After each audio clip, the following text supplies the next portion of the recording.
चीन की एक चाल से हमारे देश के 55,000 करोड़ रुपए डूब गए।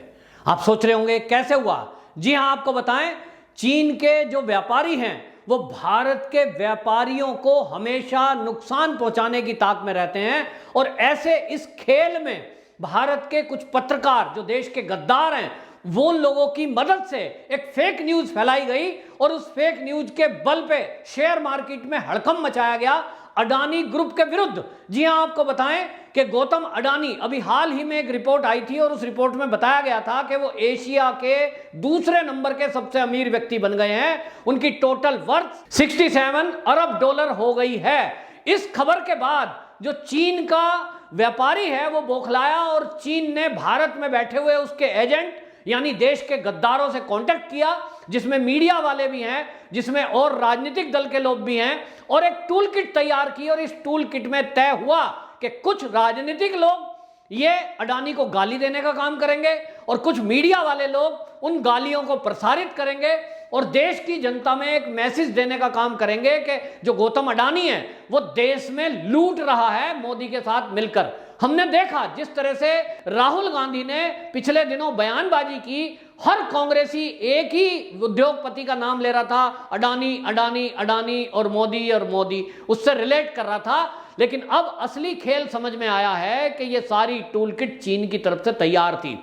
चीन नहीं चाहता कि भारत का कोई उद्योगपति उसको सुपरसीड करे, चीन के व्यापारियों को साइड करे। लेकिन मोदी की एक नीति है, मोदी सरकार की, कि वो स्वदेशी को बढ़ावा दे रहे हैं ताकि हमारे भारत के लोग भारत में उद्योग धंधा जो कर रहे हैं उसमें नौकरियां प्राप्त करें भारत के युवा, और जो पैसा ये उद्योगपति कमाएं उसमें जो टैक्स दें उससे देश का विकास हो। और भारत के उद्योगपति वो जो अर्थव्यवस्था में सहयोग करेंगे, क्योंकि विदेशी पूंजी निवेश भी जो होता है उसके कारण जो लोग भारत में अपना व्यापार करते हैं, मान लीजिए चीन की कोई कंपनी भारत में फैक्ट्री लगाती है, वो यहां फैक्ट्री लगा रही है, पैसा कमाकर वो चीन ले जाते हैं, जिससे भारत की अर्थव्यवस्था पर फर्क पड़ता है।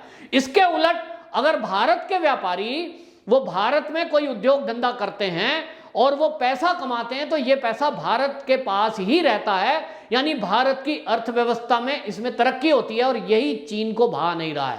चीन को जैसे ही ये खबर लगी कि भारत का उद्योगपति गौतम अडानी ये एशिया का दूसरा नंबर का अमीर बन गया है, उसके पेट में दर्द हुआ और उसने यहां बैठे हुए अपने एजेंटों को एक्टिव किया। एक फेक न्यूज चलाई गई और फेक न्यूज ये थी कि उन्होंने ये चलाया कि नेशनल सिक्योरिटी डिपॉजिटरी में जो 3 विदेशी कंपनियां हैं उनके पास बाकायदा शेयर हैं गौतम अडानी के, तो उसमें कह दिया कि 43,000 इनके शेयर फ्रीज कर दिए हैं। और एक जांच चल रही है सेबी के द्वारा जिसमें यह देखा जा रहा है कि इन कंपनियों ने कुछ घपला घोटाला किया है।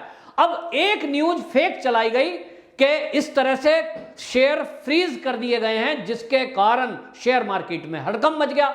लोगों को लगता है कि पता नहीं शेयर फ्रीज कर दिए हैं, हम कल को बेच पाएंगे कि नहीं, और हमारे पास जो शेयर है उसको अभी बेच दो। इसमें इस भगदड़ में भारतीय निवेशक जो कि आम आदमी भी होते हैं, वो पैसा इन्वेस्ट करते हैं शेयर मार्केट में, उनका 55 करोड़ रुपया इसमें नुकसान हुआ है। शेयर मार्केट के इस नुकसान के कारण अडानी को भी नुकसान पहुंचाया और अडानी ग्रुप का जो संपत्ति है उसमें आप देखिए 5.51% की गिरावट आ गई। और इस गिरावट के कारण जो गौतम अडानी अभी कुछ ही दिनों पहले एशिया के दूसरे नंबर के अमीर बने थे, वो अब एशिया के तीसरे नंबर पर आ गए। और दूसरे नंबर का जो स्थान है जिसने ये सारा खेल रचा, वो एक चीनी उद्योगपति है जिसका नाम है जोंगशान चान। अब ये जोंगशान चान की चाल देखिए कि वो बैठा चीन में है और उसके पिट्ठू, उसके जो दलाल हैं वो भारत में हैं, और उसके एक इशारे पर वो टूल किट पे काम करते हैं। एक पत्रकार फर्जी लेख लिखता है, एक पत्रकार टीवी में फर्जी न्यूज चलाता है कि गौतम अडानी ग्रुप के 43,000 करोड़ के शेयर फ्रीज कर दिए गए हैं। इस खबर के चलते ही शेयर मार्केट में भगदड़ मचती है और भारत के लोगों को 55,000 करोड़ का नुकसान हो जाता है। इसी में अडानी ग्रुप को नुकसान होता है। अब सवाल उठता है कि जो व्यक्ति हमारे भारत में, चाहे वो पोर्ट हो, चाहे वो ग्रेन स्टोरेज साइलो हो, इस तरह के व्यापार में भारत के युवाओं को नौकरी दे रहा है, जो भारत में कंपनियां लगाकर, जो एनर्जी के सेक्टर में बिजली घर लगाकर भारत के लोगों को रोजगार दे रहा है, ऐसे व्यक्ति को बर्बाद करने की नीयत इस भारत में कौन लोग कर रहे हैं? किनकी ये चाल है? कौन है जो चीन को तरक्की चाहता है? कौन है जो ऐसा चाहता है कि चीन का उद्योग धंधा भारत में पनपे लेकिन भारत के उद्योगपति बर्बाद हों? ये भारत की बर्बादी तक जंग रहेगी। इस तरह के नारे लगाने वाले लोग ये भेष बदल करके एक्टिव हैं, और भारत की बर्बादी तभी हो सकती है जब भारत की अर्थव्यवस्था को खराब कर दें। और इसमें आपको बताएं कि मोदी जी का जो विजन है कि भारत आगे आने वाले दिन में $5 ट्रिलियन इकोनॉमी बनेगा, इस नारे से ही चीन को दिक्कत हो गई और दुनिया के कई देश अब इस चक्कर में लग गए कि भारत ऐसा कैसे हो जाएगा, भारत विश्वगुरु कैसे बन जाएगा। और इसलिए इस फेक न्यूज के सहारे आप देखिए कि 1 घंटे में 55,000 करोड़ रुपए का नुकसान भारतीय लोगों का करवा दिया। एक कंपनी को एशिया के दूसरे नंबर से वो तीसरे नंबर पर ले आए, और ये प्रयोग करके देखा गया है। इस तरह से वो भारत में फेक न्यूज के जरिए और अपने एजेंटों के जरिए ये चीन इस तरह की चाल कर कर वो देख रहा है कि भारत में बैठे हुए गद्दार कुछ पैसों के लालच में मेरा साथ दे सकते हैं, तो क्यों ना मैं भारत के उद्योगपतियों को बर्बाद कराऊं। और ये चीन की चाल है, लेकिन अब सोचना हमें है कि हमें क्या करना है। हम लोग इस बात पर विचार करें कि जिस तरह से चीन की टूल किट एक के बाद एक खुलासा होता है कि भारत में कृषि बिल के नाम पर आप देखिए कितनी साजिश रची गई कि किसानों को दिल्ली में बॉर्डर पर बिठाया गया और उनको कहा गया कि आप एक विशेष कंपनी के ही कनेक्शन काटेंगे। तो कनेक्शन काटे गए, टूल किट तैयार थी चीन की तरफ से, क्योंकि वो नहीं चाहता कि 5G नेटवर्क किसी का यहां आए। और इसी तरह अब केवल और केवल अडानी ग्रुप को निशाने पर लिया जा रहा है, क्योंकि अडानी ग्रुप ये जो निवेश कर रहे हैं और जो शेयर मार्केट है उन सब की ग्रोथ के कारण एशिया के दूसरे नंबर के सबसे अमीर आदमी बन गए। अब कल को वो पहले नंबर के भी बनेंगे, और इसलिए पहले नंबर पे जो व्यक्ति बैठा है उसको नहीं लगता, वो नहीं चाहता कि अडानी ग्रुप नंबर 1 पे आए। और इसलिए क्या करो, झूठ फैलाओ।